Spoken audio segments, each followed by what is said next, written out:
Buenos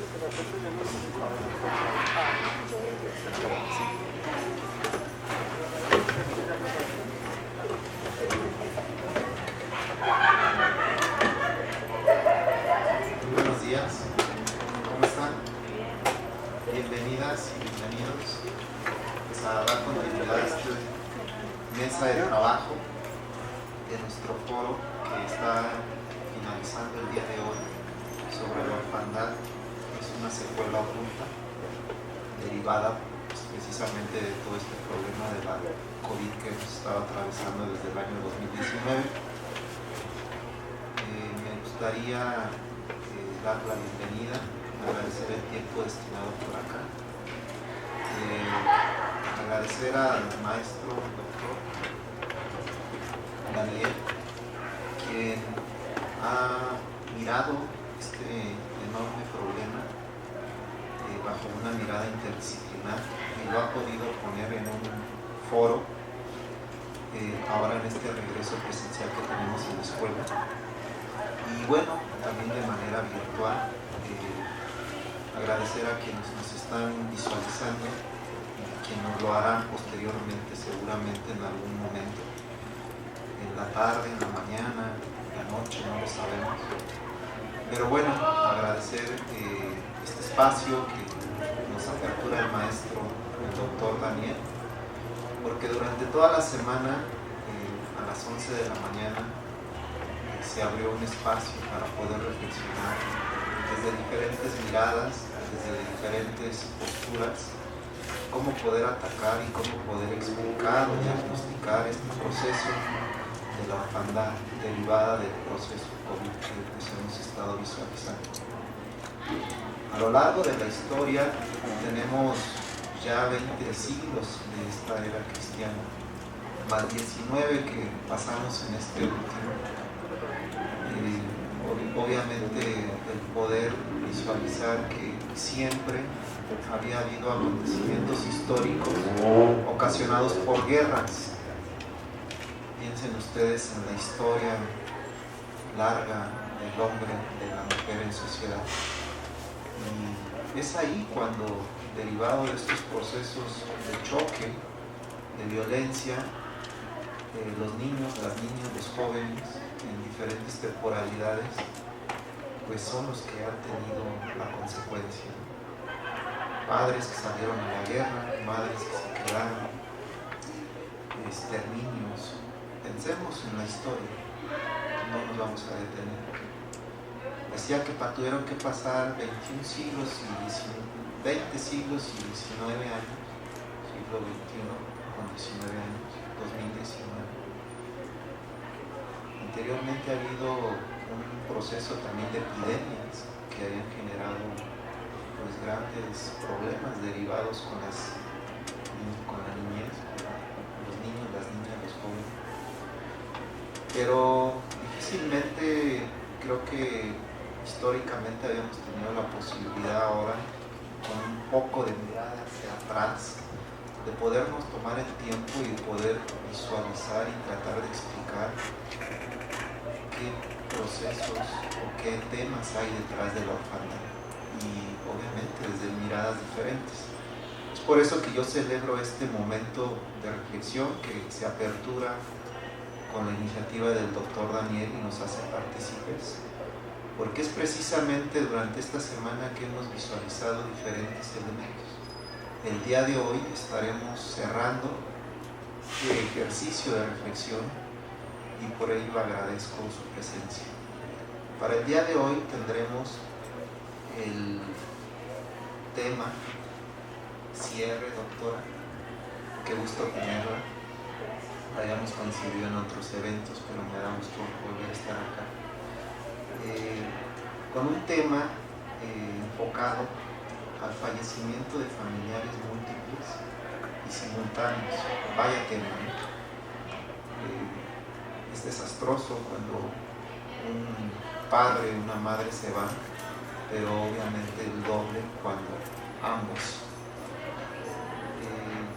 Y nos visualiza que nos abordará o nos contextualizará dentro de los retos de crianza con una perspectiva de cuidados. ¿qué pasa con estas niñas? ¿Qué pasa con estos niños, con estos jóvenes? Hoy en día que tenemos una sociedad de múltiples cambios, un cambio de paradigma tecnológico, un cambio de paradigma social, un reposicionamiento geopolítico, económico, mundial, violencias internas en nuestro país. Y habría que mirar esta problemática desde un enfoque global, porque en la historia, ya les platicaba en esta introducción o contextualización, siempre nos deteníamos en un territorio, en una determinada geografía, en una guerra centrada en Europa, centrada en algún elemento. Hoy en día fue mundial. Entonces la problemática que nos estamos hoy en día formulando es de carácter mundial. El caso mexicano, tendremos la oportunidad, y así lo tuvimos en esta semana, y esa es la riqueza y el objetivo que nos tiene reunidos el día de hoy. Para el día de hoy, ya les anticipaba, tenemos la presencia de la doctora.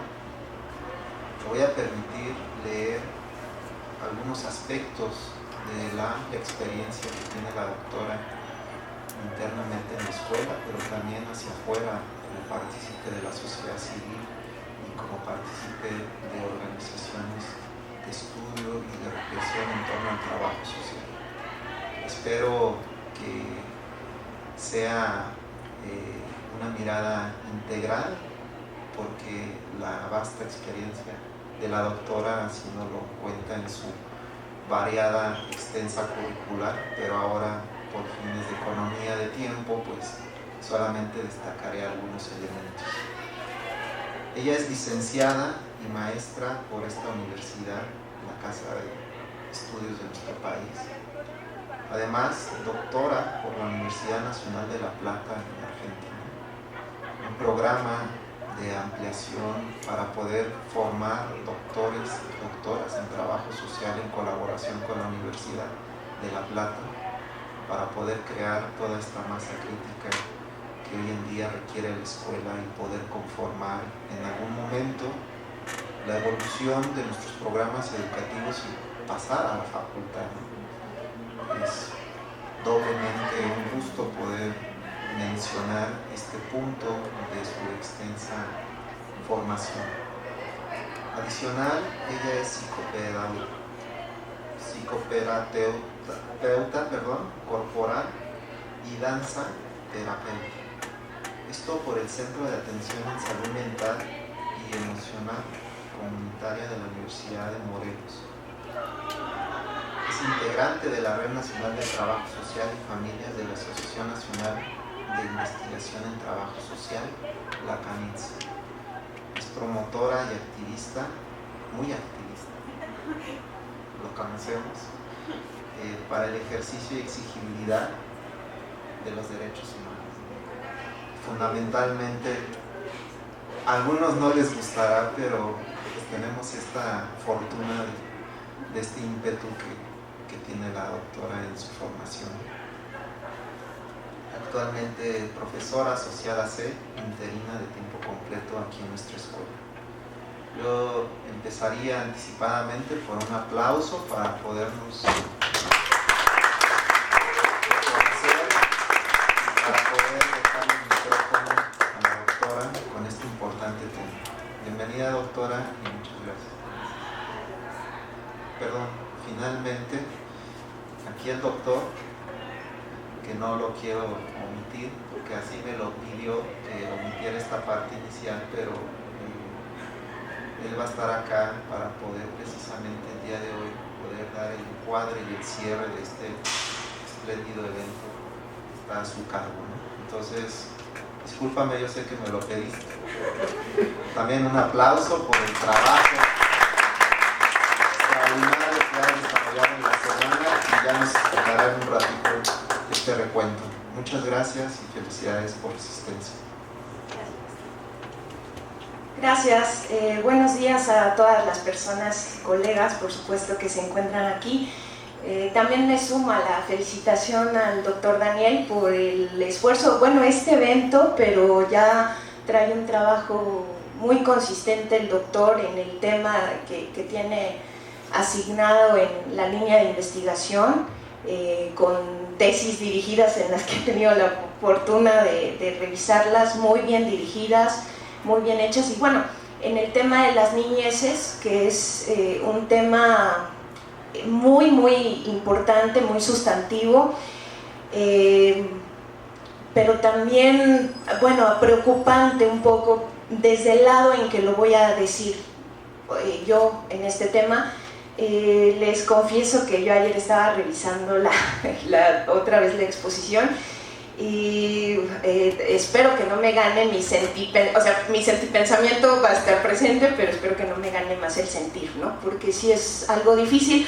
Ahorita comentaba el maestro Zamarrón Cerratos sobre el activismo. El activismo te compromete, ¿no? Es un trabajo de mucha proximidad.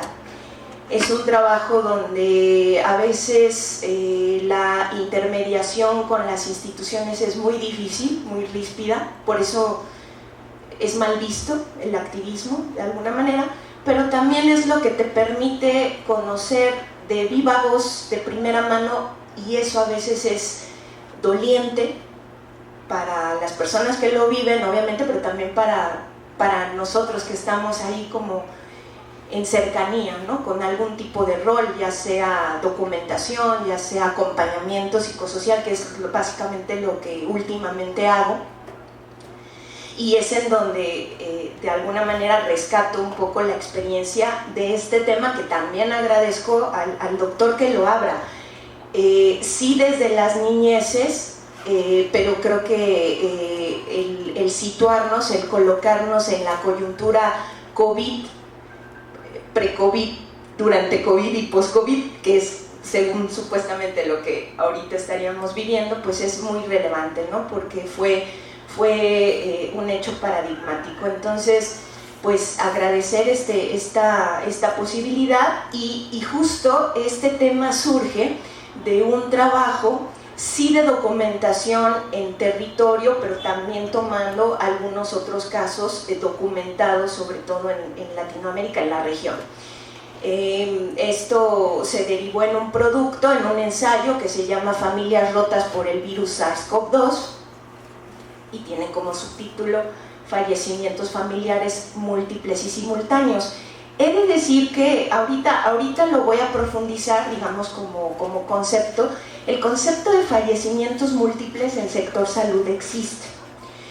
¿Cuál es cuál es la connotación de fallecimientos múltiples? Están ligados básicamente a accidentes, no necesariamente con relación consanguínea, no necesariamente con relación de parentesco, pero cuando es relación de parentesco consanguíneo, en sector salud se le conoce, digamos, choques automovilísticos, catástrofes, ¿no? Por ejemplo, parte de los terremotos y demás. Bueno, todo eso en sector salud, cuando llegan desgraciadamente personas ya fallecidas y que fallecieron en el mismo lugar, en el mismo acontecimiento, tiene el concepto de fallecimientos múltiples. Yo anexo esto de familiares y simultáneos ante el contexto COVID, sí, añadiéndole esta parte, ¿no? O sea, diferenciando, porque fallecimientos múltiples en sector salud, les digo, puede tener relación de consanguinidad o no. Digamos, está tomado en cuenta por el hecho, modo y lugar donde pasaron los acontecimientos de fallecimiento. Por eso era importante en este caso situar la familiaridad y la simultaneidad. Ahorita comentaba el maestro Miguel sobre, efectivamente, incluso las estadísticas de orfandad que hay de niñeces, las últimas que pude ver, se toma como referencia el deceso de alguno, tomando en cuenta que si son familias monomarentales o monoparentales, o de ambas figuras parentales, sí, pero también hubo casos donde murieron la abuela, el abuelo, algunos tíos. Fallecimientos familiares múltiples simultáneos, estamos hablando de que a partir de 3 hasta 7 integrantes de la familia pudieron fallecer en una temporalidad entre 2 semanas a 3 meses. Lo que, imagínense, ya es un trauma, un shock bastante fuerte. Digo, lo encuadré primero, aunque lo van a ver en las plantillas, ¿no? De manera posterior, igual conceptualizado para que lo puedan tener ahí. Entonces, pues bueno, es una situación bastante difícil, por eso por ahí tuve un compañero que me decía, oye, ¿no es muy dramático titular tu ensayo Familias rotas por el virus? Y yo le dije, no. Y justo voy a empezar con un caso que traigo para compartirles, que es un caso al que he tenido que darle seguimiento. Es muy interesante, ahorita les voy a empezar con ese contexto, pero bueno, ya tiene bastante, desde el 2017, y es un caso que también ejemplifica lo que decimos nosotros, bueno, lo que digo en el libro de sistematización de exigibilidad de las familias, cuando hablamos de que es necesario estudiar las situaciones de desigualdad múltiple de las familias. Voy a empezar con ese caso, es un caso que conozco bien, que sigo acompañando, ¿no? y que me parece devela, no solamente ante el contexto COVID, sino ante un contexto previo y la acumulación de violaciones estructurales a derechos sociales, a derechos humanos, que complejiza más la situación, esta situación que les comentaba yo de fallecimientos familiares múltiples y simultáneos. Sismo del 2017, 19 de septiembre del 2017, bueno, saben que una de las zonas más afectadas en la Ciudad de México fue la zona sur. Situémonos en el pueblo de San Gregorio, Acapulco. Es un pueblo que notó bastante, bueno, tuvo bastante notoriedad desde el sismo del 17 por la destrucción y por, digamos, los acontecimientos también que se dieron ahí posteriormente, ¿no? De reconstrucción de vivienda y demás. Ahí situémonos, ahí tuve la oportunidad de participar con el grupo de prácticas en este proceso de reconstrucción de vivienda social y sobre todo trabajamos mucho con familias de la conocida, dentro del pueblo, de la conocida zona cero, que era básicamente el centro del pueblo, donde estaba la iglesia.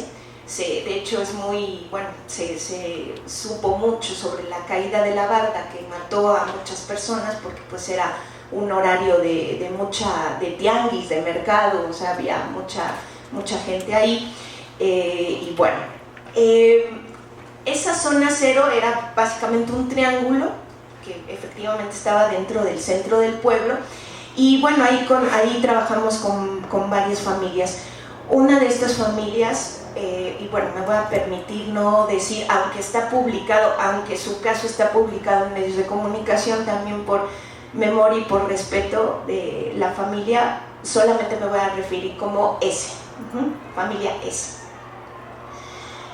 La familia S era una familia de comercio, vendían dulces, chicharrones, papitas, estas, como de esta vendimia típica, ¿no? Además porque cerca pues había, aparte del centro, pues la salida de la escuela primaria que está arriba de la iglesia. Y estas casas que estaban efectivamente de frente a esa barda que se cayó, pues tuvieron diferentes afectaciones, pero en el caso de la familia S se cayó aproximadamente 3/4 de su casa, ¿no? Era un terreno donde había 2 edificaciones, una con 3 cuartos grandes, la otra con otros 2 cuartos, pero digamos la más pequeña también se utilizaba como una bodega para guardar productos. Estamos hablando que en la familia S vivía el abuelo J, la abuela estaban sus 2 hijos, una hija vivía cerca, también trabajaba y entonces le dejaban a los nietos, digamos, el mayor tiempo del día o de cuidado, pero no vivía ahí. 2 de sus hijos sí vivían ahí, con sus esposas y sus respectivos hijos. Váyanle contando, 1, 2 hijos, 4, un hijo tenía tres niñas, niños, el otro hijo tenía 2 chiquitos, y eran 3 niños, 2 niños y una niña que cuidaban los abuelos, la abuela y el abuelo de la hija, ¿no? Solamente son 3 hijos. La hija no vivía ahí, pero la mayor parte del tiempo estaban ahí. Obviamente hay condiciones de hacinamiento previo al sismo, y cuando se cae de 2 edificaciones, se cae donde había 3 habitaciones, o sea, donde pernoctaban, comían y demás, y solo logra sobrevivir la edificación más o menos digo, no tan habitable, pero no se cae estructuralmente, donde guardaban sus productos. Bueno, pues así pasó esta familia por lo menos 1 año y medio, casi 2, en lo que les pudieron ayudar a la reconstrucción. Estamos hablando ya en 2019 más o menos. Incluso la familia S llegó a venir aquí se hizo una actividad de venta de productores de Xochimilco, porque la familia S también tenía un invernadero. Entonces vendían en los viveros que están en el camino de la estación Tláhuac, bueno, no de la estación Tláhuac, de donde salen los camiones para Tláhuac y Xochimilco, digamos el paradero de los que salen de acá del tren ligero hacia Xochimilco. Ese caminito, que no me acuerdo, tiene una parte de antiguo Camino Real a Xochimilco, pero después deriva en otro ya para cruzar San Gregorio a Acapulco. Ellos vendían en ese vivero, uno de los viveros pues, más famosos y con más venta, digamos, ahí en la zona. Entonces esta jornada se hizo en apoyo a los autoproductores del pueblo de San Gregorio Acapulco, y la familia S llegó a venir. Específicamente el abuelo J y la abuela E, lo que vinieron a vender, aparte de plantitas, fue tacos de guisado. La abuela era muy buena cocinera, y lo interesante de estos guisados es que ninguno era de origen animal, o sea, todo era vegetariano, ¿no? Por ejemplo, vendían unas milanesas que parecían que eran de pollo, pero eran de hongos, y eso habrá sido el 2019.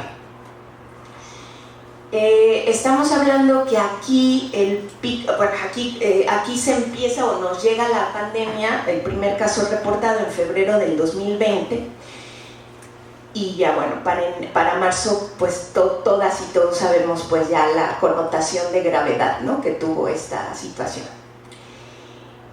Y ahora sí me va a permitir leer lo que está publicado en medios, que creo que permite muchísimo pues poner como también en situación, ¿no?, en colocación el caso. Cuando murió el vecino del abuelo J, también el vecino lo conocimos, dueño de una cremería, con una condición económica mucho más estable, mucho más consistente, y de hecho en el acompañamiento de casos se valoró que el dueño de la cremería se había posiblemente contagiado en una de sus idas y venidas a la central de abastos de Iztapalapa, porque de ahí se surtían, ¿no? De ahí se surtía toda la cremería. A este vecino refiere la nota. Cuando murió el vecino del abuelo J y abuela S, la pareja, los abuelos, se dio cuenta de que el virus era un peligro real, pero ya era tarde. Los ancianos, bueno, no estoy muy de acuerdo con eso, bueno, para aquí dice, los ancianos, porque efectivamente ya eran personas grandes, ya estaban contagiados y le seguirían su hijo, su nuera y 2 de sus nietas. Lo peor es que después de 5 meses de pandemia, es decir, más allá del pico, no tuvimos un primer pico por ahí de abril, mayo, y después vino un segundo pico por estos meses, bueno, un poquito antes, por estos meses, agosto, septiembre.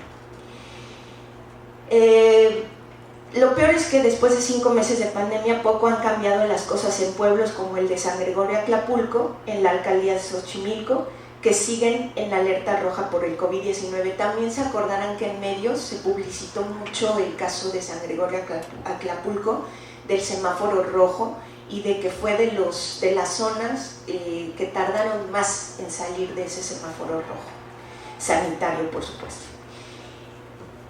Entre comillas, es lo que comenta el hijo, el hijo del abuelo J, para no hacerme bolas también con las iniciales, porque se llama igual. Dice el hijo del abuelo J: seguimos cometiendo los mismos errores, lamenta el hijo del abuelo J de 47 años, hijo de la familia S, a quien le tocó enterrar a sus padres, a su tía, y al mismo tiempo que a ellos, a su esposa y a 2 de sus 4 hijas que habían caído enfermas o enfermos por el coronavirus. Ahí pues tenemos esta primera característica de los fallecimientos familiares múltiples y simultáneos. Sus padres, es decir, el abuelo J y la abuela E, iban a los mercados a vender las plantas que cultivaban en su invernadero, igual que muchos otros productores de Xochimilco que recorren tianguis en sus carretillas llenas de verduras o acuden a la central de abasto de Iztapalapa, por supuesto. Entrecomillado, dice el hijo del abuelo J: es una población difícil, de costumbres arraigadas que dicen que el virus es un invento del gobierno, incluso piensan que al sanitizar les estamos echando el virus. A eso, esto segundo, comentó un doctor de la zona, director del Centro de Salud de San Gregorio en ese tiempo, porque les hacen la entrevista de manera conjunta.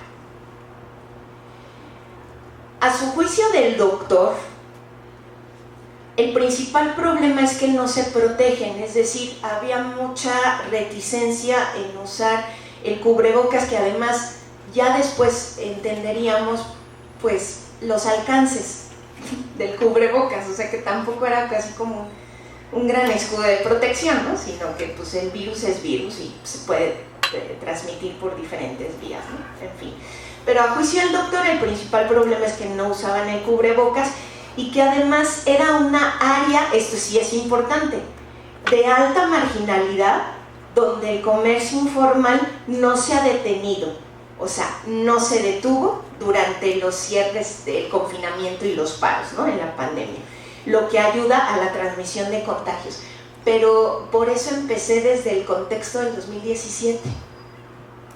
Por eso cuando hablamos de desigualdades múltiples, situaciones de desigualdad múltiple, estamos hablando que ante catástrofes por fenómenos naturales o catástrofes sociales o sanitarias hay un encadenamiento de violaciones y que van precarizando esas situaciones de manera muy difícil, y donde las instituciones, digamos, se pueden medir la alta marginalidad, pero eso se va sumando, compañeras y compañeros, de manera crónica y de manera estructural, lo que llamamos nosotros violaciones estructurales a derechos humanos. Lo de la alta marginalidad también es importante comentarlo, porque por ahí también tuvimos ahí un foro donde hablábamos, bueno, si una persona de San Gregorio Atlapulco llama a urgencias, ¿cuánto se va a tardar una ambulancia en llegar? Mínimo 1 hora y media.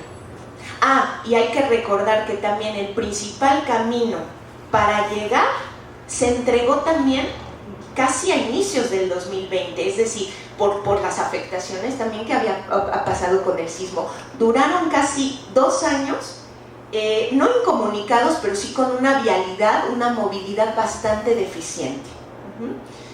Y estamos hablando que para llegar ahí no hay muchos caminos más que uno. Y además no el centro de salud, sino el hospital de especialización efectivamente se encuentra a 1 hora y media o 2. A eso también referimos con alta marginalidad. Aparte de lo que dijo el doctor, obviamente.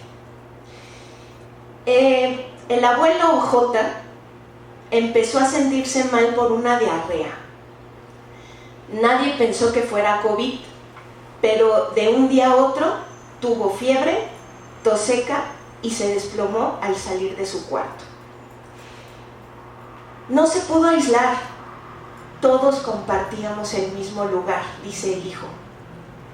Después de la muerte del abuelo J, un amigo médico les dio medidas sanitarias como el usar platos y cubiertos desechables. Esta medida no la entiendo, pero fíjense, así pasó. O limpiar con cloro el baño cada vez que pasa alguien. Además, sanitizaron la casa y todo, menos la niña más pequeña, todos se hicieron la prueba de COVID, menos la niña más pequeña. Se fue la mitad de la familia. Enterraron al abuelo J con media familia y con la abuela E, con problemas para respirar, quien se negaba a ir al hospital, y aunque lograron convencerla, falleció 9 días después de su marido. La tumba familiar se llenó en menos de un mes, dijo el hijo, porque 2 semanas más tarde inhumaron a su tía. Se recomendaba la cremación, pero rompieron los protocolos. Mucho de lo que está pasando es por cómo se están manejando las familias, dijo el hijo. Asegura que hay muchos como su mamá que no quieren ir al hospital o no quieren hacerse pruebas. No aceptan lo que está pasando y no quieren aceptar que están muriendo por COVID-19, entre otras cosas, para poder velarlos. Hasta ahí acaba la nota. Yo conociendo muy de cerca al abuelo J, a la abuela S, los dos tenían diabetes.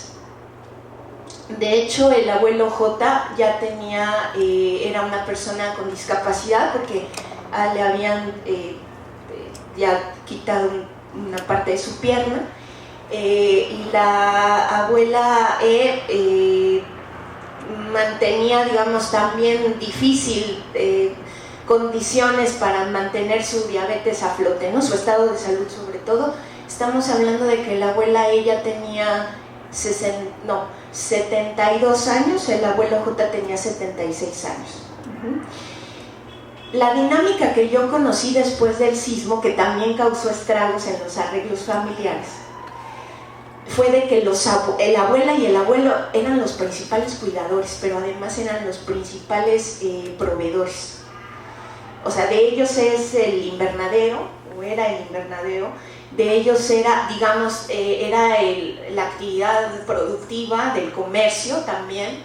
El hijo hacía trabajitos, este hijo que entrevistaron para esta nota, hacía trabajitos de por aquí por allá, pero también la principal actividad era comercio, el comercio informal que bien mencionan aquí, porque además habría que decir que San Gregorio Acapulco era un pueblo de paso de la gente que iba de México a Cuernavaca o a Morelos, y entonces al ser un pueblo de paso pues se basaba, básicamente su sustento estaba como en esa actividad turística de pueblo de paso, ¿no?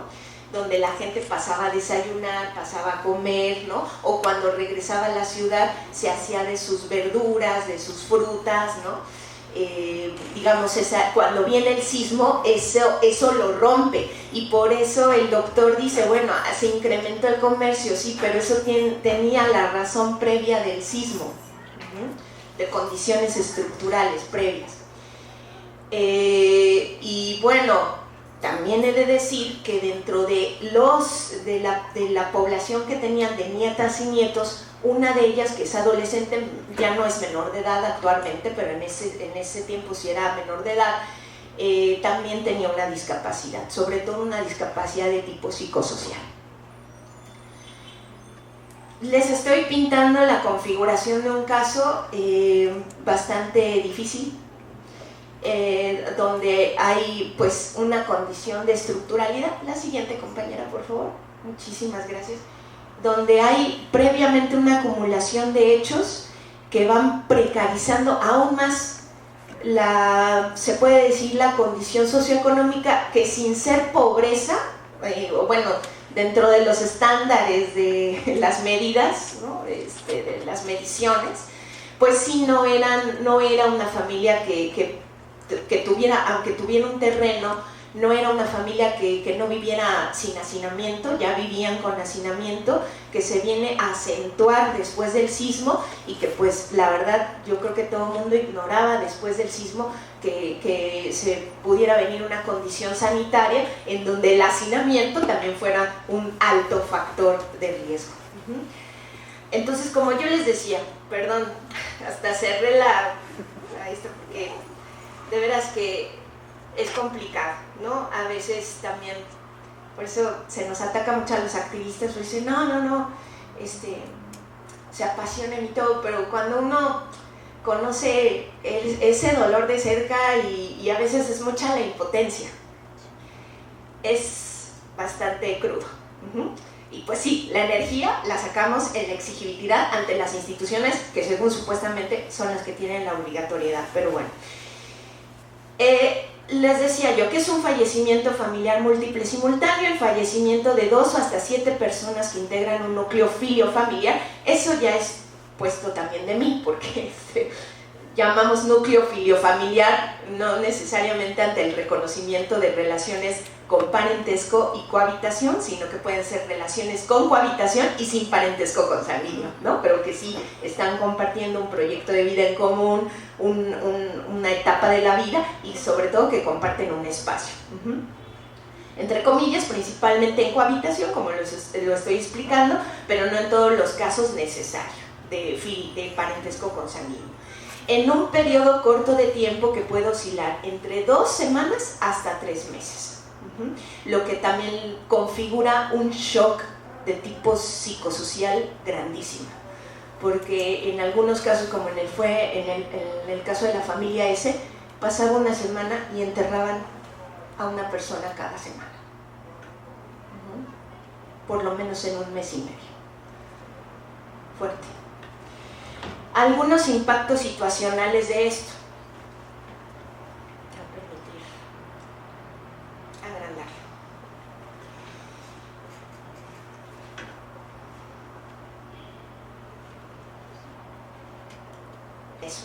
La pérdida de figuras parentales y proveedoras de recursos materiales o de cuidados.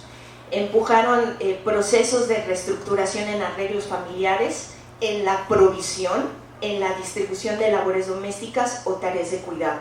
En este caso, hubo, por supuesto, por los usos y costumbres también del pueblo, aunque no haya existido un testamento legalmente, ¿no? Pero ahí, pues, básicamente, también, ¿no? Se sabe que los usos y costumbres del pueblo, pues, se heredan a los hijos y en este caso los hijos, el hijo mayor era el hijo que atestigua la nota, 47 años, de ahí le seguía un hermano de 45 y de ahí seguía la hija, que también dejaba a sus hijos con los abuelos de menor edad, creo que por ahí en ese tiempo 32 años. Entonces, bueno, los hijos se hicieron del invernadero, ¿no? Siguieron con el negocio tanto de las plantas como del comercio informal, de los dulces, de los chicharrones y demás, y también cabe señalar que los hijos tienen diabetes. Es otra de la cuestión fuertísima que también nos hizo pensar la pandemia, cómo nos llega la pandemia, con qué sistemas inmunológicos nos llega, por qué llegamos a estas enfermedades crónicas y todo lo que se ha dicho, que no es materia de mi exposición, pero que creo que ya se ha tocado, ¿no? Bastante se ha dicho. Asumir responsabilidades que no estaban en la mira frente al proyecto de vida en pareja, de familia de manera personal. El hijo mayor de la familia S le fallecen 2 hijas, pero tiene que hacerse cargo de los sobrinos que le quedan, porque muere la nuera del otro hijo, entonces se tiene que hacer cargo. Y sobre todo la configuración también sigue pesando mucho, esto de que no son mis hijos, o sea, ya después de que pase este shock de esta situación, es después asumir la crianza de cambiar el rol, ¿no? Ya no son mis sobrinos, ¿no? Ya los debo de tratar como mis hijos también. Eso, por supuesto, tiene que ver con afrontar lo inesperado, afrontar lo que algo no estaba, o sea, no estaba visible, ¿no? Ni en mi momento presente, ni inmediato, ni más a mediano plazo, por supuesto, ¿no? Un fragmento testimonial. Nadie nos prepara para esto, no de este caso, sino de otro, ¿no? Y aquí también es importante decir que los procesos tanatológicos están fuera del alcance de la accesibilidad y la asequibilidad. En derechos humanos, accesibilidad tiene que ver con proximidad de los servicios, tiene que ver con la información que la gente tiene para poder acudir a un lugar donde se puedan prestar estos servicios, pero la asequibilidad tiene que ver con el dinero. Una consulta en psicología, digamos en un estándar normal, una consulta, una sesión, mínimo te salen 500 pesos. Los servicios de atención a salud mental no son asequibles en este país porque también no hay una política de salud mental en este país, ya lo voy a decir después, ¿no?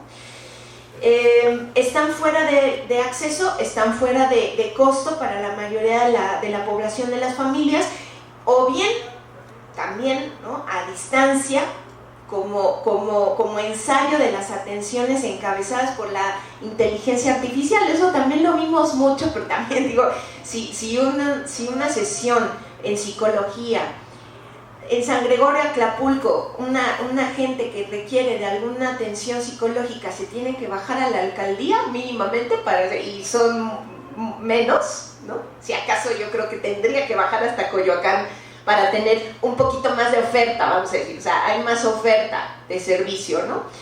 Pero si aún así ya es inaccesible, ahora imagínense un servicio a distancia, que también se promovieron mucho dentro de estos procesos tanatológicos, pero ojo, la red de datos, wifi, todo eso, no para toda la gente tiene un dispositivo, pues lo que ya vivimos en pandemia, ¿no? Tanto en el aspecto educativo, en el teletrabajo, así como en la atención de salud, lo mismo.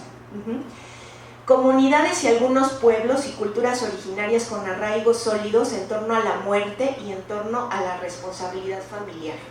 Aquí creo que sí es importante que se asume, o sea, hay una cultura de respeto a la muerte, pero también se asume de manera muy personal que la responsabilidad familiar efectivamente es algo con lo que hay que vivir. A lo mejor yo no me lo esperaba, pero sí se asume que la responsabilidad debe de asumirse como tal. No pasa así en otros contextos, es decir, estoy hablando de una comunidad como San Gregorio Acapulco y no pasa así en los contextos más de ciudad, más de alguna manera con otros estándares, ¿no? Otras ideas más cosmopolitas. Por eso también hay mucho abandono y mucha, pues no sé si decirlo así, pero desechabilidad de la infancia, ¿no?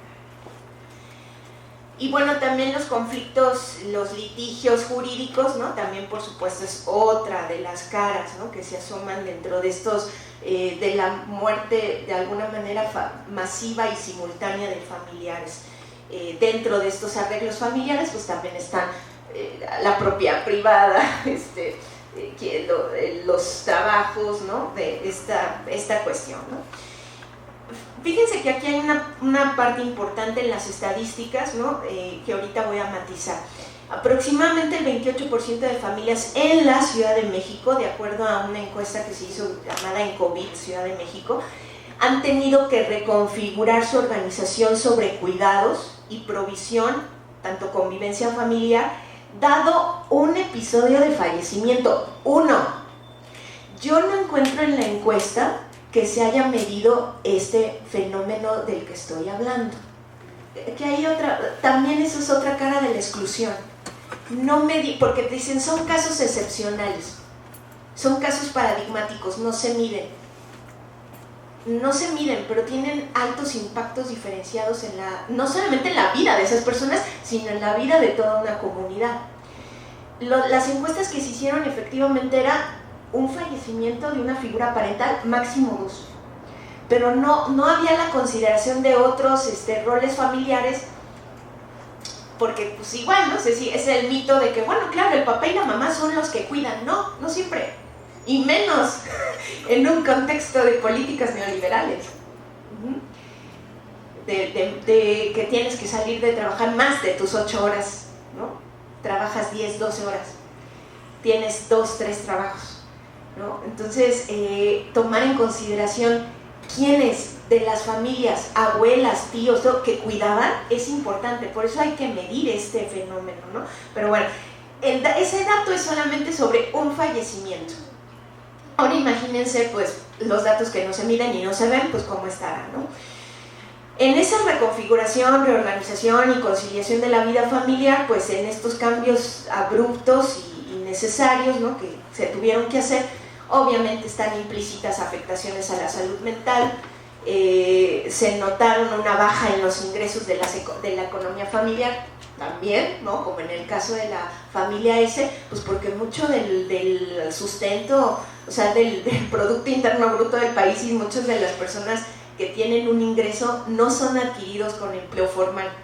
La mayoría es, o gran parte de la población es a través de la economía informal, ¿no?, como en el caso de la familia S. Se vinculó también la vacunación con el regreso a la normalidad, lo cual no fue así, porque bueno, otra vez, ¿no?, se vive el imperio de lo sanitario como si fuera la única regla. Si bien ayudó, y si bien pues ayudó y podemos estar aquí hablando y todo, no fue tan así, pues. O sea, las afectaciones a la salud mental están ahí, y las afectaciones del trauma psicosocial pues están ahí, ¿no? Como si, imagínense, un trauma ya derivado del sismo, esto que le llaman postrauma, ¿no? Y luego acumúlale una catástrofe por cuestión sanitaria, ya una catástrofe no solamente en la cohabitación, sino ya en las redes familiares, porque se te murieron 7 personas. Las afectaciones a la salud mental no solamente están ahí, van a crecer, están creciendo y nos van a golpear la cara, ¿eh? De hecho, ya en la escuela ya más o menos estamos viviendo algo así. ¿Tienen condiciones óptimas para poder conciliar? Bueno, esto también, ¿no? Si se tienen condiciones óptimas para conciliar trabajo y educación a distancia. El doctor, bueno, el testimonial del doctor, del médico del pueblo de San Gregorio, pues es también una visión, ¿no?, que muchas personas se tuvieron, incluso los que nos pudimos quedar en casa. No, pero ¿por qué? ¿Por qué la gente sale y sin cubrebocas? Sale porque tenía que salir, porque esa era su única manera de ganarse la vida, ¿no?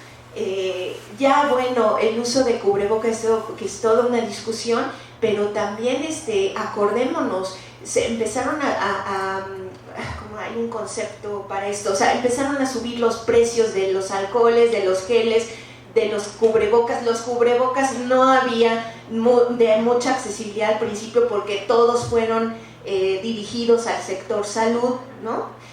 O sea, también, digamos, era un contexto bastante difícil. Bueno, esto trae una crisis de cuidados, una crisis de atención y también crisis de visibilización. En la provisión, por supuesto, no se ha llegado a recuperar, eso es reconocido por las autoridades a nivel federal, no se ha llegado a recuperar el empleo. No, hombre, abusos a derechos laborales muy presentes. No pensemos en los abuelos, en abuelo J y abuelo S, que eran comerciantes informales, ¿no? Pensemos en otra posibilidad en donde sus hijos pudieron haber sido servidores y servidores públicos o trabajar en otras instancias, ¿no? No existe hasta la fecha conciliación de la vida familiar personal con la vida laboral, aun cuando desde el 2014 se aprobó una norma oficial mexicana número 25, que ustedes la pueden encontrar, que se llama así: conciliación de la vida familiar y la vida laboral, sin pandemia, sin sismo, 2014, y donde ahí se estipulaba uno de los parámetros para las políticas con perspectivas de cuidado, que es licencias de tiempo, y no licencias de tiempo solamente porque van a ser tu hija y tu hijo, ay bebito, no, licencias de tiempo para periodo de crianza, siempre y cuando tus hijas, tus hijos sean menores de edad, considerados legalmente. Eso se da, pero se da si tu jefe o tu jefa es buena ondita, pero no se da por una cuestión reglamentaria, y existe la norma, esa norma. O sea, ha habido mucha reticencia también de las empresas para que este tipo de permisos se den. La convivencia creo que está más que decir, ¿no? Está fracturada, está rota, no en todos los casos. Estamos hablando de estos casos de acumulación de violaciones estructurales, ¿no? Las reconfiguraciones forzadas, ahí sí cabe la palabra. Por ahí yo estuve en mucho desacuerdo cuando el programa de estudios de género, a través de su titular en ese tiempo, 2020, hablaba de la convivencia forzada. No, yo creo que ahí habría que matizar, porque la convivencia es un proyecto de vida en común que sí puede estar mediado por una situación de violencia, pero no en todos los casos. Pero aquí sí podemos hablar de un forzamiento, porque no era una cosa prevista. La reconfiguración, sí, para estos casos es una reconfiguración forzada, de que ahora no es mi sobrino, lo tengo que cuidar como si fuera mi hija o mi hijo. O al revés, donde no se murieron los abuelos o la abuela, y aunque esa abuela necesita cuidados, se volvió la principal cuidadora porque se murió o el papá o la mamá. O sea, una persona que necesita de cuidados cuidando a otra. Ese tipo de mapeos no los tenemos. Tenemos estadísticas, pero no tenemos ese tipo de mapeos hoy a la fecha. Y bueno, también, por supuesto, la falta o ausencia de redes de apoyo. Aquí puse una notita. Bueno, lo que les decía, ¿no? En las últimas estadísticas se ha medido que hay una orfandad alrededor de 131.325 niñas y niños quienes han perdido a su padre y madre o ambos en todo México, por datos del Senado del 2021, ¿no? Que es bastante, es demasiado. Me dice, maestro, por favor, porque si no yo me cuelgo. Perfecto, bueno. Y bueno, esto, ¿no? Que les decía, estas son unas imágenes que espero sacar en una guía próximamente. He tenido un poquito de atore de tiempo, pero bueno. Lo que les decía, ¿no? Personas que necesitan cuidado cuidando a otras. ¿Cuántas hay? ¿Quiénes son? ¿Dónde están? Eso es importante. La proximidad de los servicios es importante. No, ya no nos sirve hablar de periferia nada más, ¿no? Esa periferia se materializa en acceso a servicios o no, se materializa en disponibilidad de programas o no, o una crítica, ¿no? Que ahorita también pues sí cabe la pena hacer. No basta con la distribución de recursos económicos, no basta, que eso es lo que hace el actual gobierno, que me parece bien, pero que si no está acompañado de procesos de atención psicosocial, de acompañamiento y seguimiento, de trabajo familiar, trabajo social familiar, pues difícil, ¿no? También el hecho de cuando no podemos cuidar o nadie nos enseñó. Miren, aquí me voy a permitir compartirles ya, a eso sí es una anécdota personal que me pareció muy grave, muy grave. Sí, era diciembre 2021 no es cierto, diciembre 2020, enero 2021, fiestas, ¿no? Las fiestas de fin de año. Me mensajeó una compañera egresada, no sé si se ha titulado, pero sí es una compañera egresada de aquí. Maestra, oiga, mire, quiero platicar con usted. Me manda muchas grabaciones de voz y me dice que tiene una amiga, doctora médica, que acaba de fallecer por COVID, que había tenido un embarazo in vitro. Tenía alrededor de 6 meses de haber dado alumbrar, ¿no?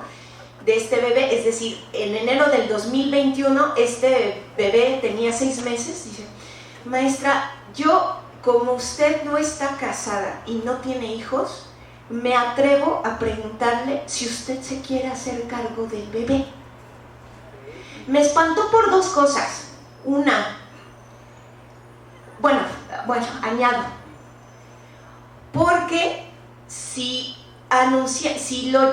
llevamos al DIF al bebé, lo van a mandar a un lugar donde sabemos que le pueden pasar muchas cosas. Ahí viene el tema de la institucionalización. Y les digo, me asustó por dos cosas. La primera me espantó porque es una compañera egresada de aquí y dije, no puede ser, pero es lo mismo que pasa entre las asociaciones civiles y el DIF. Hay un limbo, completamente, eso ya lo hemos hablado. Y perdón, el DIF está mal, y ahí no ha llegado ninguna transformación y no va a llegar, por lo que veo. Hay un limbo jurídico, porque si algo pasa a estas niñas y estos niños en las asociaciones civiles, legalmente quien tiene la obligatoriedad es el DIF, pero quienes se hacen cargo son las asociaciones civiles. Si algo llega a pasar, es un delito de un privado, pero ¿y el DIF qué? Que lo remitió. Bueno, entre esas y muchas cosas son las que entiendo que la compañera quiso como sustraer, pero ojo, eso prácticamente también sería un tráfico de menores, ¿no? O sea, es como, y esta concepción, ojo, compañeras y compañeros, para eso no estudiamos, ¿no? O sea, estas concepciones de ayuda que cuando dicen, bueno, como dicen por ahí, no hagas cosas buenas que parezcan malas, ¿no? Pues es como, sí, yo entiendo que desde una concepción del corazón, no sé cómo decirlo, lo pudo haber dicho, pero es que es un tráfico de menores, ¿no? O sea, y yo cómo voy a, digo, estamos también considerando de que esta doctora era una mujer de estado civil, soltera, que efectivamente había decidido ejercer su maternidad en soltería, que lo tuvo a través de una esta cosa in vitro, se me fue el nombre, fecundación, fertilización in vitro, ¿no? Y todo iba bien, perfecto, profesionista, doctora, llega el COVID y desgraciadamente fallece. Eso también te habla de tus redes de apoyo familiar o filial, porque no necesariamente tienen que ser parentesco consanguíneo, ¿no? Y luego, bueno, me espantó por eso y les digo, me espantó por lo otro, ¿no? Que la concepción, la negrísima concepción que tenemos de según supuestamente la institución encargada para hacerse cargo de la protección social de las niñeces en México, Sistema Nacional para el Desarrollo Integral de la Familia, DIF, en fin. Y bueno, el otro gran debate, ¿cómo cuido si tengo que proveer? O proveo o cuido, ¿no? Y por eso la perspectiva de cuidados no es una perspectiva de ayuda, y ahí vamos con eso, ¿no? Por lo menos hay dos grandes dimensiones, la material y la emocional, eso es muy importante reconocerlo. Los cuidados en su dimensión material, bueno, pues estaría alimentación, vivienda asequible y disponible, el vestido, salud, educación. En su dimensión emocional, pues todos los afectos. Estamos también considerando de que los cuidados en su perspectiva, sobre todo feminista y de género, es una actividad relacional. Te implica una relación, una interpelación emocional y te implica también, por ende, un desgaste de la misma. Es toda esta parte, como dicen, ¿no? ¿Qué hacemos para sostener? Y ahora sí, compañera, ahí te molesto con la infografía, por favor. Bueno, yo aludía un poquito a la... Dije, no vayan a pensar las compañeras y compañeros que me estoy refiriendo a la divina providencia con el triángulo, pero sí es un esquema que se utiliza mucho en los cuidados, ¿no? Hay otro esquema que se utiliza para diagrama, que le llaman el diamante de los cuidados, que es estudiar cómo se sostienen los cuidados a nivel nación, que es qué hacen las ONGs, qué hacen la empresa privada, qué hace el gobierno o qué hacen las redes de apoyo comunal y vecinal, ¿no? Pero bueno, el tema es la sostenibilidad de la vida. El tema es que también eso nos dimos cuenta en la pandemia, ¿no? Sin los cuidados, si no nos alimentamos o si no hay alguien que nos haga los alimentos, no podemos trabajar. Si alguien o nuestro propio trabajo, no podemos lavarnos la ropa, también no podemos salir a la vida pública ni a recrearnos, ni a cultivarnos, ni a nada, Todo eso es muy importante, la sostenibilidad de la vida. Entonces, pues sí, aquí decimos, ¿no?, cómo se sostiene la vida, y es un trabajo, no es una ayuda, no es una buena onda, tampoco es algo que las mujeres tengan que asumir como única responsabilidad. El trabajo de cuidados es un trabajo que debería de ser asumido por todas las personas que integran un núcleo filiofamiliar. Gracias, maestra. Y bueno, vámonos ahí. Salimos, compañera, por favor, y regresamos a la presentación. Y bueno, lo que les decía, ¿no? Sí, la verdad es que, bueno, yo no voy a ahondar más en el DIF, la verdad, tiene muchas cuestiones, incluso cabría la pena hacer una investigación sobre ello, más que investigación, una evaluación, pero efectivamente pues no hay políticas de atención ni reivindicación de convivencia familiar, no la hay. O sea, la familia como sujeto de derechos no existe en las políticas sociales de este país. Hay políticas de distribución económica, eso desde la perspectiva de cuidados en el tema, desde los feminismos y del género, está visualizado como un régimen familista, que quiere decir que hay distribuciones económicas que refuerzan el familismo, es decir, que refuerzan que la familia es responsable de lo que pase de la puerta hacia adentro.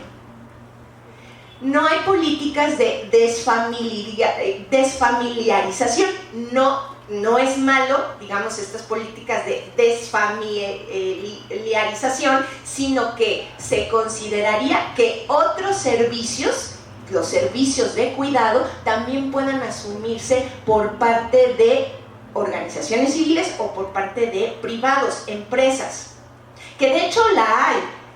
Trabajo doméstico en casa, hay muchas aplicaciones donde te dan que es trabajo de cuidado remunerado. En fin, política, que era lo que les decía yo, política de salud integral, trisémica, multidimensional, no existe, ¿no? Pasamos a la siguiente, compañera, por favor. Aquí también aprovecho para decir que la orfandad es masiva, no solamente por el COVID. Yo también trabajo con personas que están buscando a sus familiares desaparecidos y ese tema es crudísimo. También ahí hay una orfandad, porque las figuras parentales y de cuidado se dedican a buscar, a la búsqueda, y esas niñas o esos niños o esos adolescentes están creciendo no solamente con esa carga de la búsqueda, sino efectivamente sin un proceso de crianza mínimo, sostenible en el aspecto sobre todo emocional. ¿Vale? La siguiente, por favor, compañera. Esto es importante, ¿no? Es que ¿de dónde venimos? O sea, tenemos que hacer una memoria, no podemos decir, híjole, pues está bien feo esto, y como que atrás nada pasó. No, sí pasó. La política neoliberal de puertas adentro, que es decir, esto es de una colega feminista que se llama María Ángeles Durán Heras, que de hecho su libro se llama así, Puertas Adentro. Que cada una, además asumiendo que el trabajo de cuidados es una responsabilidad que más se le carga a las mujeres, y ojo, mujeres también de una cierta clase socioeconómica, no mujeres blancas, ni con educación, sino mujeres con cierta clase socioeconómica, racializadas, que viven en las periferias de la Ciudad de México, etc., ¿no? Pero el mantra de las políticas neoliberales era que cada una se arregla como puede. Sí, y sigue existiendo esa visión. Yo te doy la tarjeta de las becas para... ¿Cuántos hijos tienes? 3. Por cada niño, niña, te voy a dar tu tarjeta. Perfecto. Muy bien. Redistribución de recursos económicos. ¿Qué más? ¿Qué más? ¿Salud? No acaba de pasar un caso también del mismo grupo, del caso de la chica que se presume quemaron viva, aunque la Fiscalía de Guadalajara no lo dice así. Una mamá del grupo, que es mamá de un chico con discapacidad que se ha hecho famoso, tuitero y demás, se enferma de la vesícula biliar y en el IMSS ya saben, ¿no? Pues ven dentro de 4 meses. y pues la gran presión de la señora no es su salud, sino es si a mí me pasa algo, ¿quién se va a hacer cargo de mi hijo? Que incluso él ya es mayor de edad, pero tiene una discapacidad,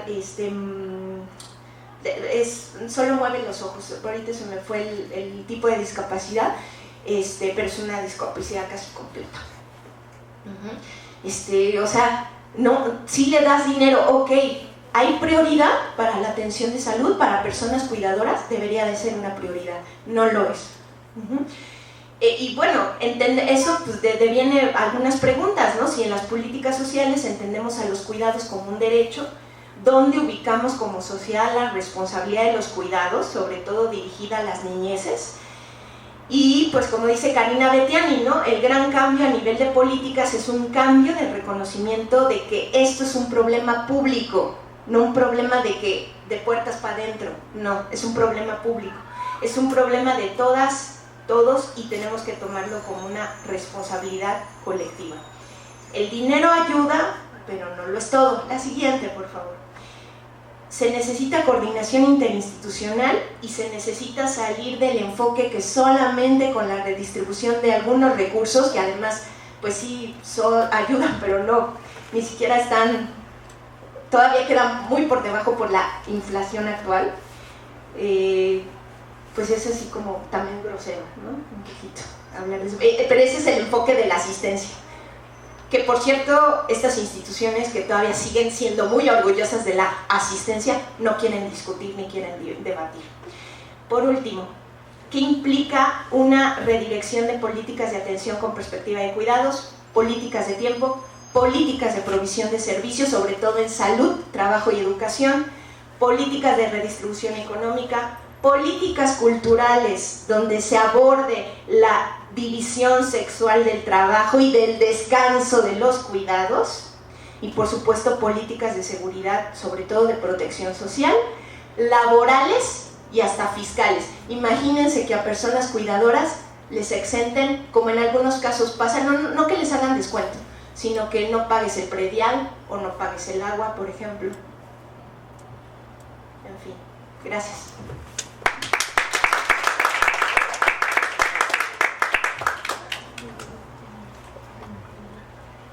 Bien, pues muchísimas gracias a la doctora, de verdad una espléndida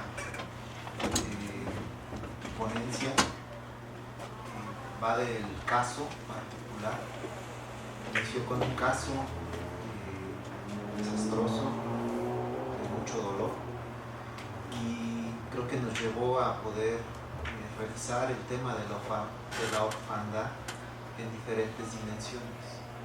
Obviamente pasó por la precarización de situaciones en las familias, haciendo esta diferenciación de comunidades que están en las periferias dentro de las ciudades, que obviamente no es lo mismo una familia en la zona de Benito Juárez que en las comunidades hacia afuera. Nos hizo un recorrido sobre lo que yo había visualizado en otra perspectiva, de otro enfoque, pero que ahora me recordó al estar mencionando esta suma de diferentes factores desfavorables al contexto de las familias o de los niños, niñas, adolescentes en la orfandad, que es una suma de vulnerabilidades. Sarabi, un autor, al hablar de exclusión social, habla de la suma de vulnerabilidades. Hoy en día, en una situación de contexto neoliberal, las poblaciones no solamente hay una vulnerabilidad, sino que se vienen sumando a las biografías particulares de las trayectorias biográficas de los individuos en sociedad. Entonces, algo ahí que nos abre el tintero a la reflexión y a poder sumar esta descripción. La crianza, parte importante del después del proceso tan doloroso como es la pérdida, el cambio de rol que debe de asumir el familiar cercano o el amigo o el conocido, porque no hay confianza en las instituciones. creo que eso es algo latente que ha estado presente. Y con eso precisamente cierra la doctora. La responsabilidad del Estado. Hay responsabilidad efectivamente a la hora de emitir políticas en términos generales hacia la familia, pero de carácter preventivo en términos de orfandad es donde entra este punto que nos aborda y que surge de lo particular a lo general de una forma muy ejemplificativa, que es las políticas de cuidado. Creo que nos señala que el Estado debe de redimensionar la problemática, debe de volver a centrar y debe de emitir indudablemente ante estos 121,000 niños, niñas, jóvenes que al año 2021 estaban en esta situación, pues debemos de apoyar a los cuidadores, a los nuevos tutores, y pues esa es la ventana de reflexión que nos deja esta espléndida participación de la doctora Kenia. Yo agradezco de verdad, me gustaría que le diéramos un aplauso nuevamente.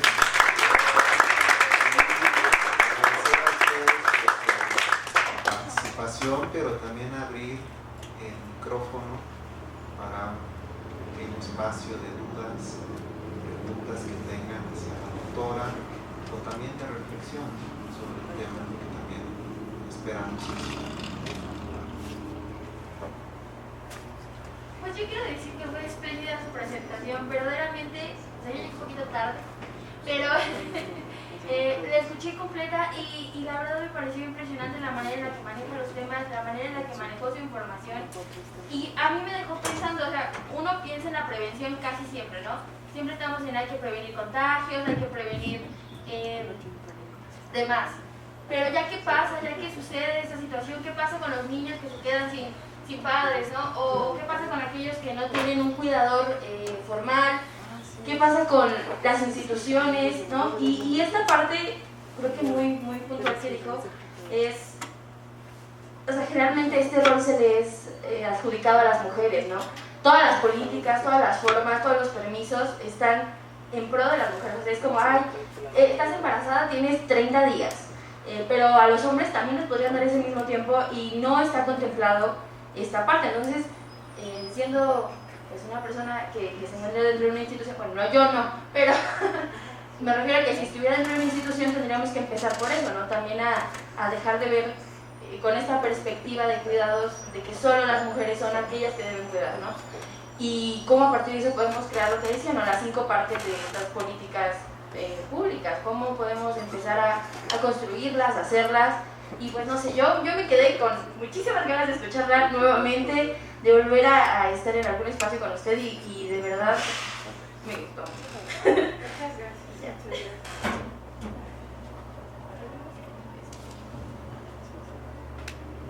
¿Alguien quiere hacer algún comentario y después le damos nuevamente el micrófono?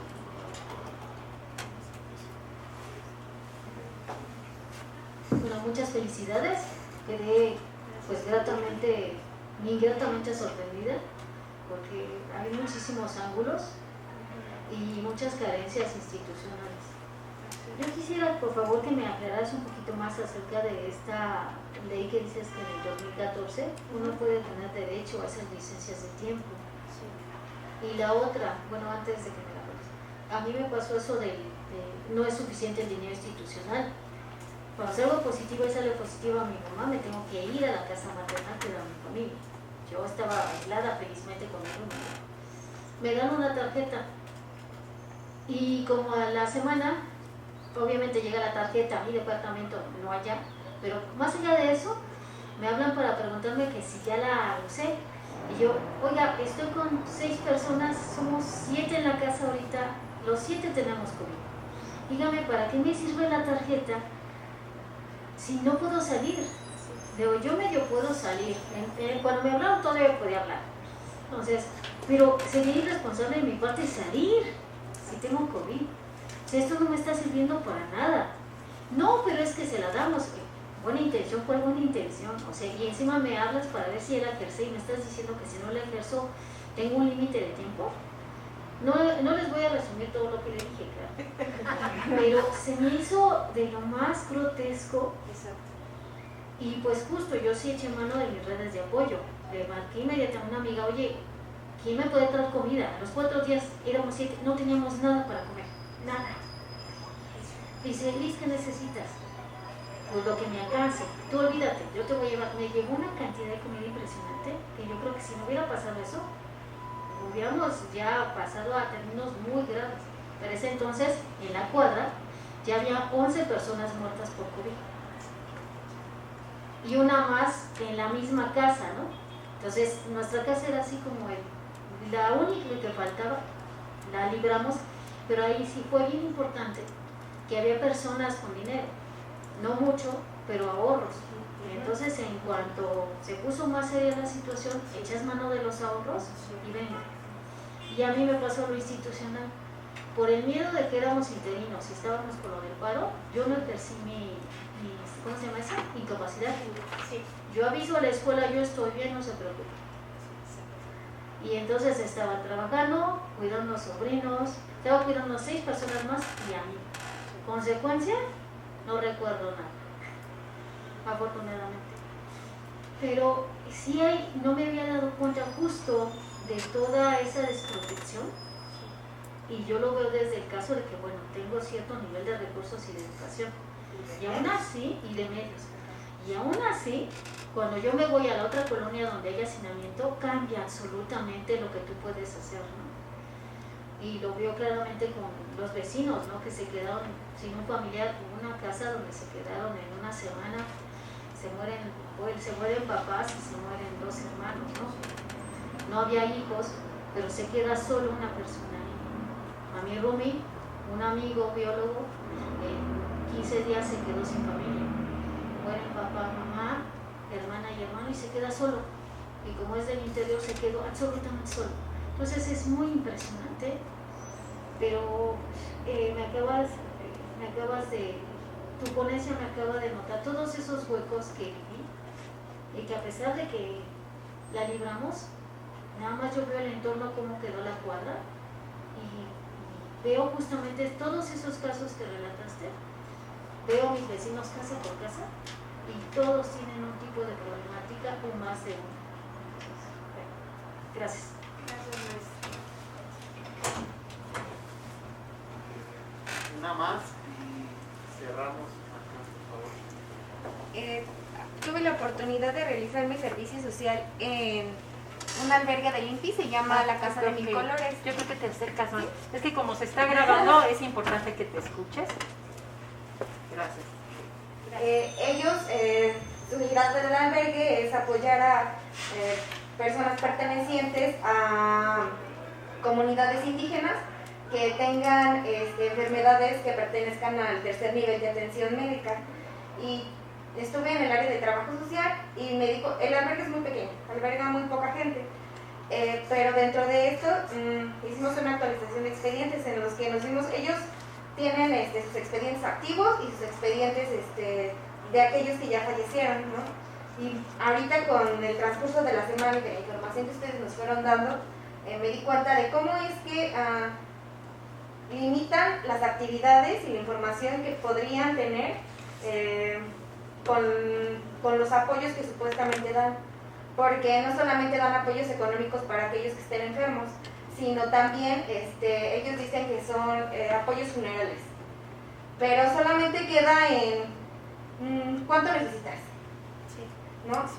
Y por ejemplo, yo veo que sí, yo entiendo que tenemos que hoy ser como trabajadores sociales muy profesionales, pero creo que con el tiempo se va perdiendo esta humanización hacia la atención de las personas, porque falleció al final de mi servicio, falleció la hija de un paciente. Todo es como muy documentos. ¿Qué sigue? ¿Qué procede? ¿No? Y son personas que vienen a una ciudad con una movilización totalmente distinta a la que ellos están acostumbrados, y yo creo que no se les da ni la atención pertinente y tampoco se les da el seguimiento, porque cuando fallecen padres o hijos, lo único que hacen es cerrar expediente y ponerlos en una caja, no va más. Yo creo que ellos tienen tanta información en donde podrían hacer más allá de decir cuánto necesitas, ¿no? Y yo creo que también hay muchos niños que sí se quedan en esta situación de orfandad, porque llegan padres de edades muy adultas, con pequeños, son bebés, son niños, y no nada más como padres están enfermos, sino que son niños que tienen enfermedades graves, y los niños se quedan solos y solamente se cerra expediente ya. Y yo creo que podrían hacer algo más allá de un apoyo económico, ¿no? Y yo creo que el INPI, este apoyo que dan ellos como albergue, podría llegar más allá, pero yo veo que solamente hacen aquello del carpetazo y, por ejemplo, hacen muchos proyectos culturales, ¿no? Yo creo que toda la inversión que harían ahí podrían apoyar más a la gente de otra manera y no cerrar solamente así. Gracias. Hacemos sus reflexiones y preguntas. Le damos a la doctora. Sí, muchas gracias. Gracias, maestro. Bueno, muchas gracias. La verdad, bueno, para un poco del primer comentario, lo agradezco y nada más quisiera decir que el trabajo, por ahí también algunas me dicen, no, que sí leo mucho, pero no es la lectura lo que me enseña. Lo que me enseña es andar en territorio. Ayer platicaba yo con una colega maestra, la maestra Chela, Graciela Casas. Siempre recuerdo una frase que me dijo una colega argentina. Me dijo, Kenia, una trabajadora social de terreno, de territorio, no puede ni tener mascotas, porque su responsabilidad central es autocuidarse para poder estar en servicio pleno con otras personas. Eso es fuerte, pero hay que asumirlo y también hay que tratarlo. Ahorita, en vinculación a las instituciones, claro, compañera, las instituciones están deshumanizadas porque el objeto de la atención no está centrada en la persona, está centrada en los procesos, en los expedientes. Cuando dicen se tiene que defender la institucionalidad, por eso digo esa frase, no la entiendo, obviamente no es un juicio mío, desde la perspectiva de derechos humanos, es una frase que solamente devela la necroburocracia, como yo también lo categoricé en la tesis por otro tema, ¿no?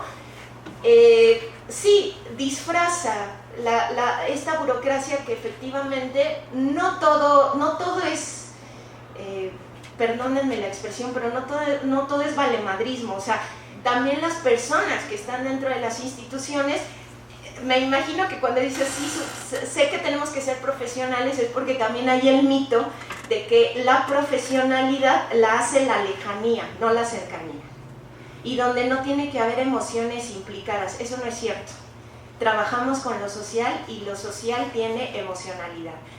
Por eso también nos gusta mucho hablar de la categoría sentipensar, sentipensamiento, como lo maneja Orlando Falsborda. Si las instituciones fueran conscientes de eso, también habría políticas de atención a la salud mental y emocional de su funcionariado. Pero no la hay, y a eso me centro en la pregunta de la compañera maestra. Muchas gracias también, maestra. También, digamos, no era mi intención, pero de alguna manera también se agradece que se compartan las experiencias vividas, personales, porque eso pues es finalmente en lo que estamos, lo que trabajamos y lo que nos interpela día con día, ¿no? La norma es una NOM 025 que se llama Certificación para la Norma Mexicana en Igualdad Laboral y No Discriminación. Es una certificación, ahí va el primer problema, de adopción voluntaria, destinada a organizaciones públicas, instituciones y privadas. Esta fue creada de forma conjunta entre Secretaría de Trabajo, porque es una NOM, aprobada por el Senado, publicada, la Secretaría de Trabajo y lo que era Previsión Social, y el Instituto Nacional de las Mujeres, así como el Consejo Nacional para Prevenir la Discriminación, CONAPRED.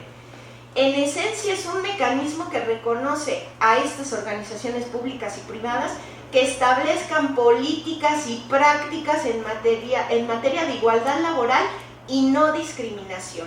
Me voy a saltar el demás rollo que tienen aquí, pero ¿qué certifica?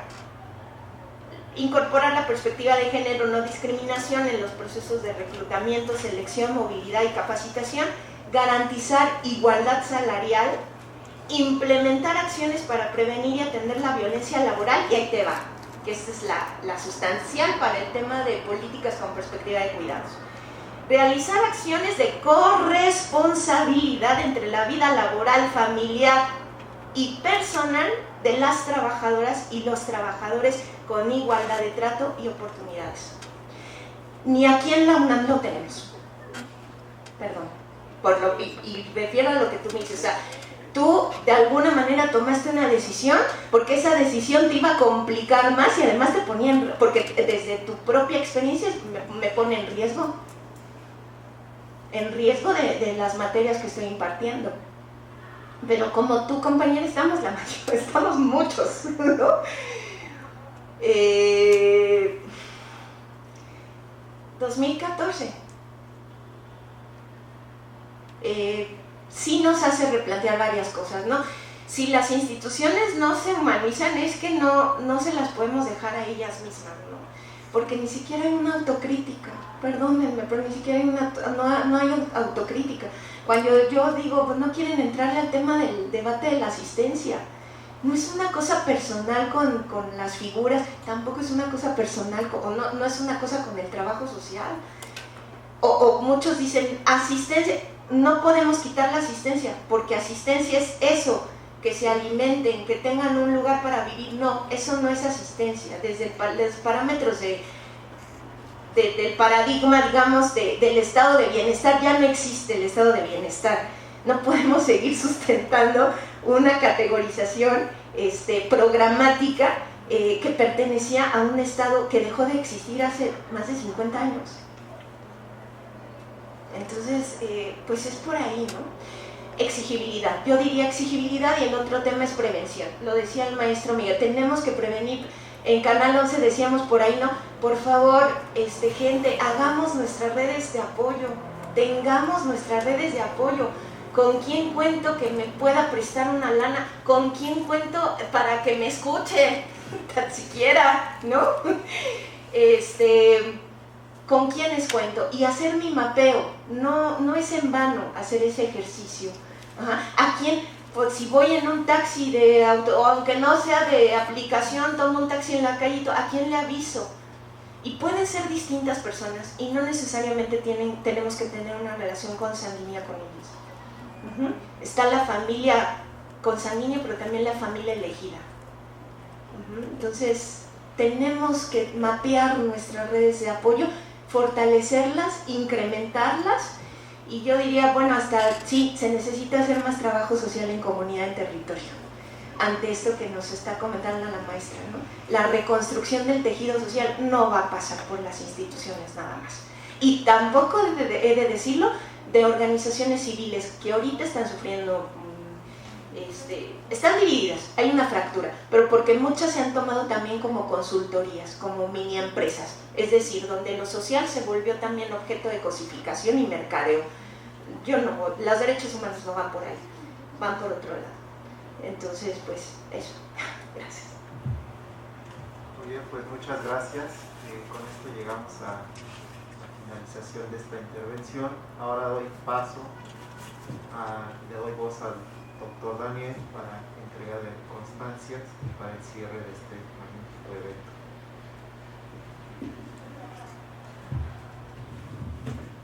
Me voy a levantar para poder visualizar las constancias. Primero, por supuesto, agradecer a la participación de la doctora Kenia, una magnífica presentación el día de hoy, por supuesto la excelente moderación del maestro Miguel Ángel, amigos, compañeros que siempre están apoyando en el desarrollo de estas iniciativas académicas. Y bueno, doy lectura a la constancia que le entregamos a la doctora Andrea Kenia Sánchez Cepeda.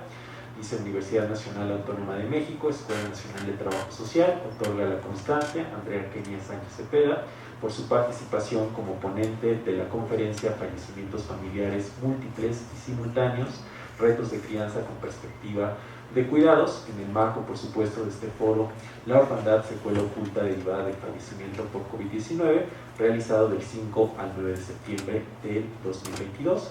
Por mi raza dará el espíritu, Ciudad Universitaria, firma la directora, la maestra Carmen Casas Ratti. La siguiente, por favor. El mismo contenido y, por supuesto, un agradecimiento al maestro Miguel Ángel Zamarrón Cerratos por esta magnífica moderación de la conferencia de la doctora Kenia. Y bueno, pues los invitamos a que pasen, por favor, a esta primera fila. Vamos a proyectar, como parte del cierre de este foro, un pequeño video que de alguna manera hace una recopilación de algunos momentos vividos a lo largo de este evento académico. Me acompañan algunos de los conferencistas que estuvieron participando a lo largo de esta semana, también por supuesto algunas prestadoras de servicio social que me han estado apoyando a lo largo de todo este evento. Entonces, pues le damos play.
Gracias de entrada a los prestadores de servicio social, a Jorge, quien realizó este trabajo de edición, y por supuesto a Irene, que me ha estado acompañando a lo largo de toda esta semana con todo este trabajo maravilloso que hemos venido realizando a lo largo de este foro. Bueno, durante esta semana de trabajo, las y los ponentes nos han llevado hacia distintas reflexiones sobre el tema de la orfandad.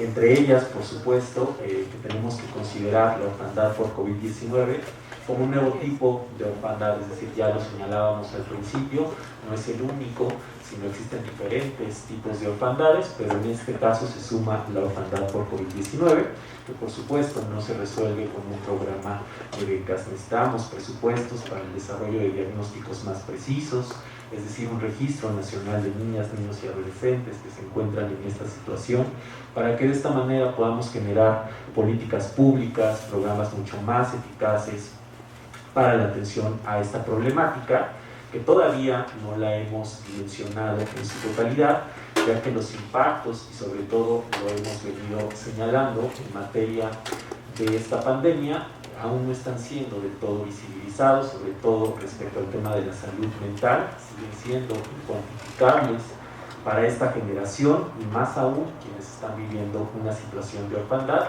donde hay una alta vulneración en materia de derechos humanos.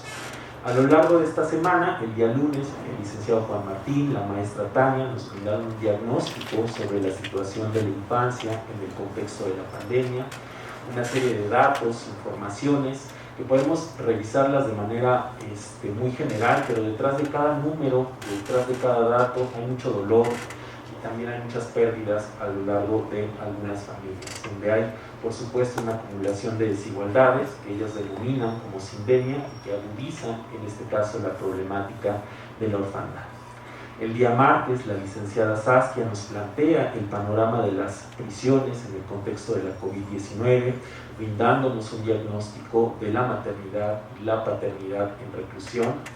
La doctora Gabriela nos habla del acompañamiento social de la niñez en contextos de institucionalización, producto de esta investigación que ella ha venido desarrollando.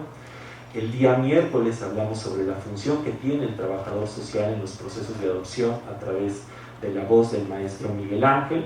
Con la licenciada Rosalinda hablamos de las dinámicas de adopción de las instituciones de asistencia privada, los retos que enfrentaron en esta pandemia y las formas en cómo lo resolvieron para poder continuar con este trabajo.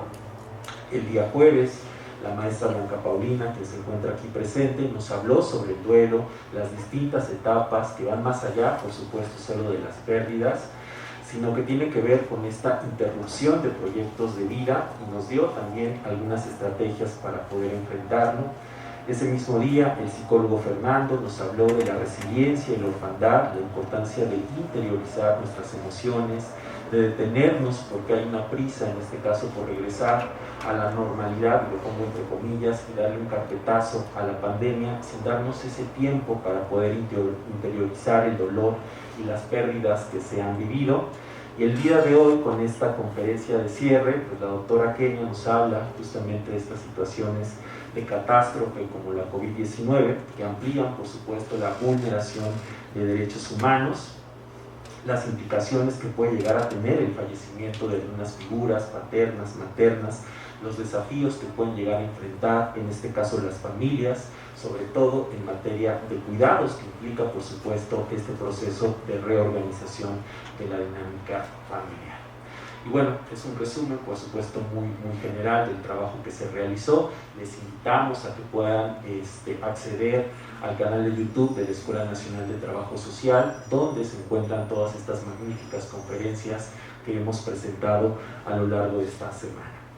Con estas palabras, pues estamos concluyendo de manera muy grata y de manera muy satisfactoria este foro, La Orfandad, secuela oculta derivada del fallecimiento por COVID-19, con la gratificación, por supuesto, de haber contado de forma presencial y de forma virtual con asistentes, alumnado, por supuesto, de la Escuela Nacional de Trabajo Social, pero también nos acompañaron de forma virtual algunos profesionistas en ejercicio de otras instituciones, como la Universidad Autónoma del Estado de Morelos, el Instituto Mexicano de Psico-Oncología, el Sistema Nacional de Desarrollo de la Familia, la Secretaría de Salud de la Ciudad de México, del Hospital General Dr. Gustavo Vaz Prada, del Hospital General de Culiacán, Sinaloa, del Hospital General de Toluca, del Instituto de Salud del Estado de México, Fomento Juvenil, Asociación Civil, Centro de Integración Juvenil, Secretaría de Seguridad Pública del Estado de Guerrero, Dirección General de Seguridad Ciudadana y Tránsito de Naucalpan, Sistema Nacional de Protección Integral de los Derechos de Niñas, Niños y Adolescentes, Procuraduría de Protección de Niñas, Niños y Adolescentes, y bueno, nuevamente a la Escuela Nacional de Trabajo Social, al alumnado de las prácticas comunitaria, regional y por supuesto a mi grupo de la práctica de especialización que estuvieron presentes a lo largo de toda esta semana. Este foro, por supuesto, no hubiera sido logrado con el éxito con el que se concluye sin el apoyo nuevamente de prestadores de servicio social y de exbecarias y becarios que me apoyaron para la organización de este evento académico. Nuevamente mi agradecimiento para Dilene, para Jorge, para Eva, para Mónica, Renata, Alejandra, Samira, quienes me acompañaron de forma presencial y de forma virtual en la organización de esta actividad académica. Asimismo, quiero reiterar mi agradecimiento a las autoridades de la Escuela Nacional de Trabajo Social que brindaron, por supuesto, todas las facilidades para la logística y la realización de este evento, a la maestra Carmen Casarratia, directora de la Escuela Nacional de Trabajo Social, a la coordinadora de investigación, la maestra Araceli Borja, a la coordinadora de comunicación social, la licenciada Roxana Medina, y por supuesto a todos los integrantes de su equipo, quienes me apoyaron a lo largo de toda esta jornada de trabajo. Y también pues a nuestros conferencistas que donaron su tiempo, su conocimiento para este evento, mi más grande reconocimiento y felicitaciones por su buen desempeño en las conferencias, también a cada uno de los moderadores, profesorado de la Escuela Nacional de Trabajo Social, ya que el éxito y la forma en cómo se presentaron las diferentes conferencias a lo largo de esta semana fue lo que garantizó el éxito de este foro. Y bueno, pues siendo las 12:44, pues damos por concluido los trabajos realizados de este foro, la orfandad secuela oculta derivada por el fallecimiento por COVID-19. Les agradecemos nuevamente su asistencia y bueno, los esperamos por supuesto para la próxima edición de este evento académico. Muchas gracias.